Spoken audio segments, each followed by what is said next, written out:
Welcome to one of the world's great museums, the Hermitage in St. Petersburg, Russia. The museum collection began with Queen Catherine the Great in 1764, and it's been open to the public for the last 170 years. For people outside Russia, it isn't easy to get here. But even if you can, the vast majority of the museum's 3 million artifacts are off limits and known mainly to scholars, and the Jewish treasures of the museum have never been widely known. We'd like to invite you to join us for a rare tour and for a glimpse of Jewish history and culture as they appear in the treasures of the Hermitage.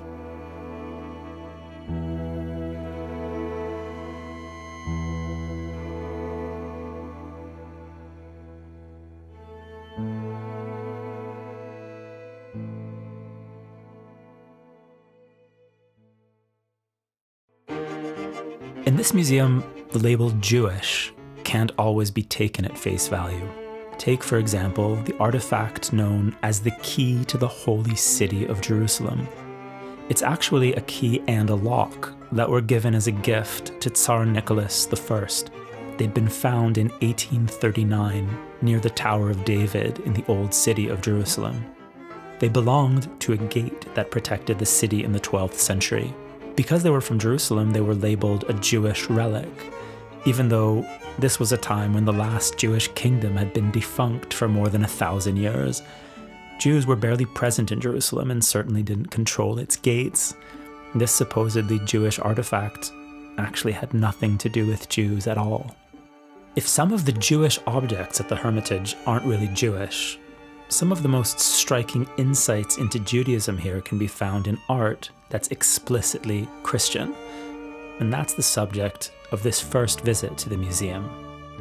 Aleph. Bet.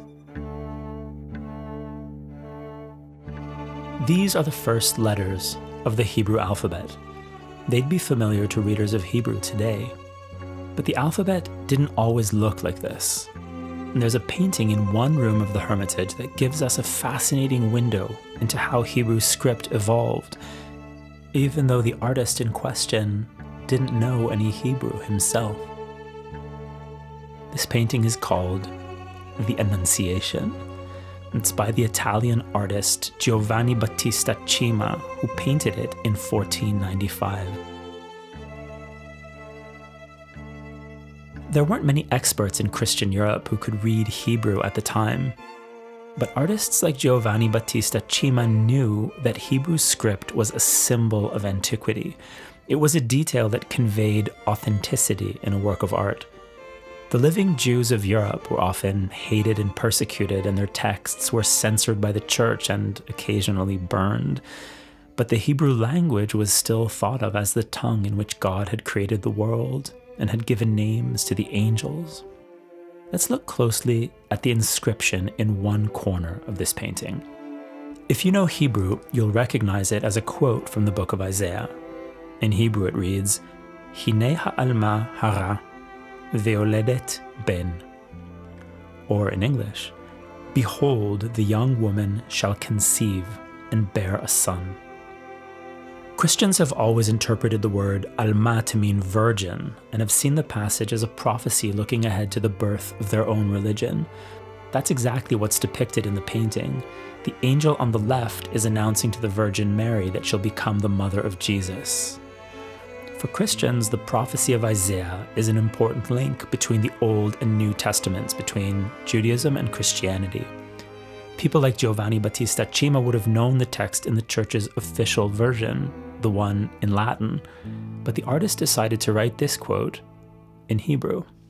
In the art workshops of Renaissance Italy, someone who wanted to use Hebrew in a painting had 3 options. The first was to draw something vaguely resembling some ancient script. Because almost no one knew what real Hebrew looked like, you could use Egyptian hieroglyphs, Anglo-Saxon runes, and even random squiggles. The audience would never know the difference. The second option was to take real letters from the Hebrew alphabet, but place them in some arbitrary order. Again, almost no one would ever know. The third approach was the most honest, but also the most time-consuming. This was to actually write a Hebrew phrase correctly and integrate it as an element of the story you were trying to tell. That's exactly what we see in Giovanni Battista Cima's painting. The inscription here is correct. How did he get it right? There was contact between Jews and Christians at the time. We know that Jewish scribes would sometimes have Christian craftsmen add artwork like borders and illustrations to their Hebrew texts. So, did this also work in the other direction? Did Christian artists consult Jewish experts before using Hebrew in their work? Judging by the script in the painting, the Hebrew text wasn't painted by a professional Hebrew scribe. It seems to have been done by either the artist himself or by an apprentice. But in spelling and grammar, the inscription is completely accurate. So where did they copy it from? The most obvious explanation is that the artist turned to the Jewish community and someone wrote the text out for him to use as a reference. But the shape of the letters in the painting suggests this isn't what happened. This font isn't at all like the cursive script that the Jewish community of Italy was using at the time. Handwritten books and Torah scrolls were written in a font that doesn't look like the one in this painting. The most likely explanation is that the artist copied the inscription not from a handwritten text, but from an innovation that was brand new at the time: a printed book. Printing began in Italy in the 1460s, which happened to be around the time that Giovanni Battista Cima was born. In those days, the Jews around Giovanni's world were divided into three main communities. The first was the local community in Rome and the lands that we would now call Italy. The second was made up of Sephardic Jews who'd been expelled from Catholic Spain. The third group consisted of the Ashkenazim, who lived mostly in German-speaking lands. These different groups of Jews all used different kinds of script. The first printers of Hebrew books, quite understandably, used the font that would be familiar to the majority of their customers. In the 1470s, they were still copying the local Italian style, which was semi-cursive. But after that, the printers developed a special font based on the Sephardic script. Apparently, it was the Sephardic Jews who were the most enthusiastic buyers of Hebrew Bibles. By the time Giovanni Battista Cima had finished our painting, The Annunciation, there were 3 printed Hebrew Bibles already available in Italy.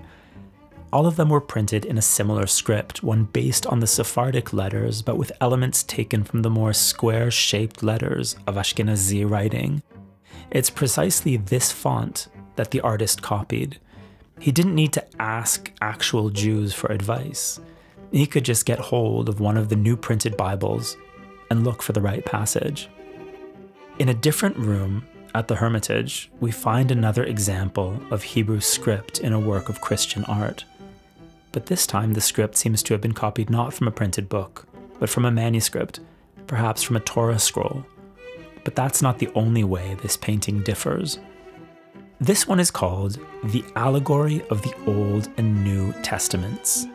The Italian artist Benvenuto Tisi worked on it for 3 years, from 1528 to 1531. Unlike the previous painting we were looking at, which was painted 30 years earlier and showed no particular animosity toward Judaism, this work reflects a more hostile position. A crucifix divides the canvas into 4 parts. The lighter side on the left is dedicated to the New Testament and Christianity.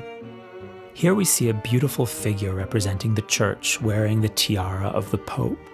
And that image is set against an image on the right representing the synagogue or Judaism as an old woman who's lost her crown with a broken scepter in her hand.